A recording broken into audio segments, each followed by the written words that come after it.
Money to educate consumers could be in shorter supply. Marketplace Morning Report is supported by Total Wine and More, helping shoppers love what they find this summer season at TotalWine.com. Drink responsibly. B21.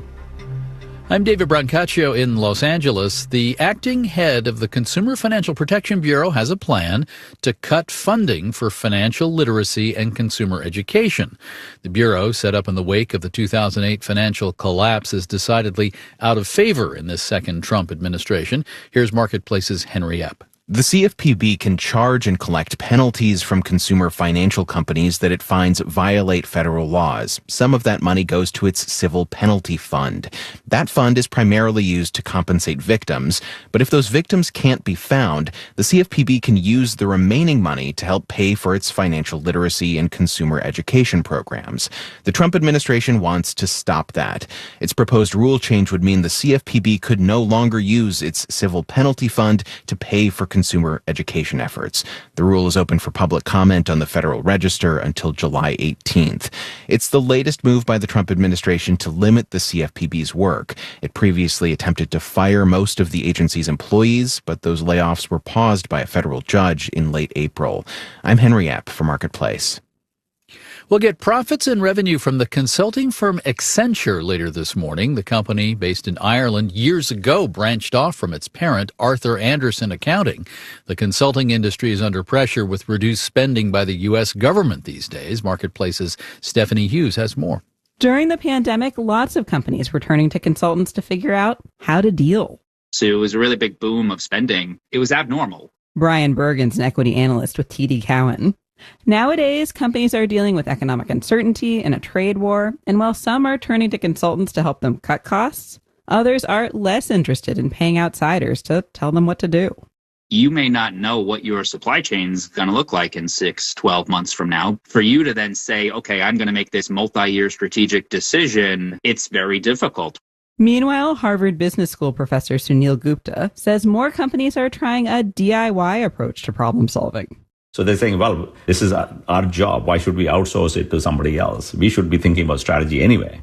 Also, TD Cowen analyst Brian Bergen points out companies have been spending a lot on artificial intelligence. That leaves less room in the budget for advice from humans. I'm Stephanie Hughes for Marketplace. Likely the first contract for the outfit that became Accenture, a study in the 1950s to help General Electric decide whether to install one of those massive contraptions called a computer. I just looked at a piece indicating it was the first commercial use of one of these computer things. Markets, Dow, S&P, and NASDAQ futures reached down 0.2%. Crude oil is peculiar. The wholesale price in Europe is sharply down now, with U.S.-Iran tensions dialed down slightly. But the New York price is up 0.75%, in part an artifact of yesterday's national holiday. Marketplace Morning Report is supported by Bitwarden Password Manager for Business, allowing users who work from home to securely log in to any account from any device from anywhere. Available at Bitwarden.com. Okay, that's amazing. Now to an update on a campaign for big investors to pressure fossil fuel companies using the power of the portfolio. It could work, but some argue there are better ways for climate-conscious investors to make a difference. Amy Scott from Marketplace's How We Survive team has been reporting on the connections between our money and our climate. Hey, Amy. Hey, David. How do we start to understand the scale here?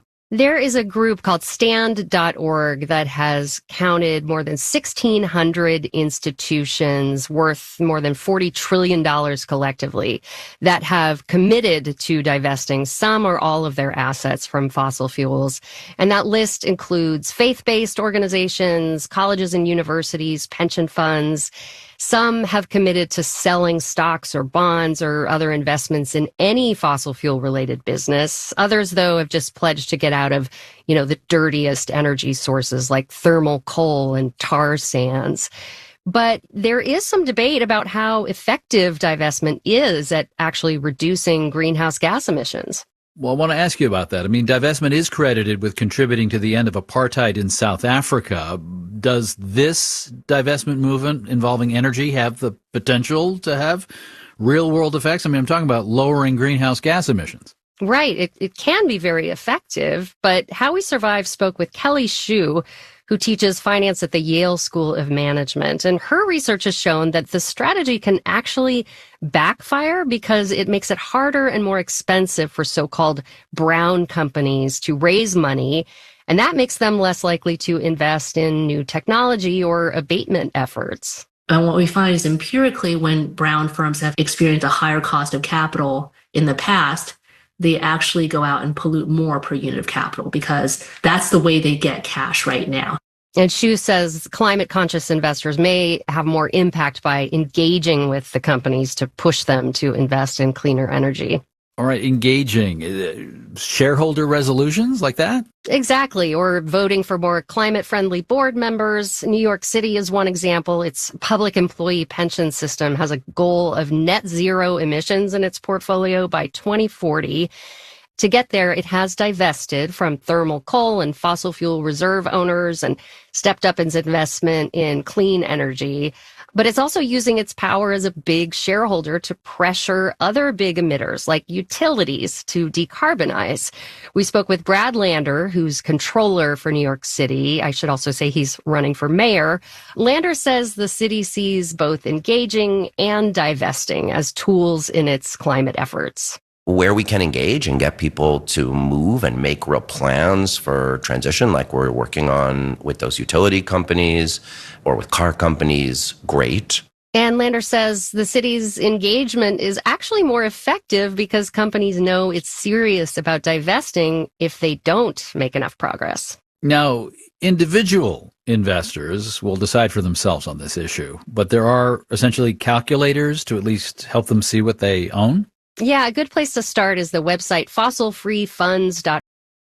Yeah, a good place to start is the website fossilfreefunds.org, where you can look up your individual mutual funds or ETFs if you have a retirement account, for example, to see how much fossil fuel exposure you have and compare greener alternatives. Amy Scott hosts our climate podcast, How We Survive. You can catch it wherever you get your podcasts or at marketplace.org. Amy, always great to catch up. Thanks, David. And we got the solstice coming up tonight. I'm David Brancaccio, Marketplace Morning Report from APM, American Public Media.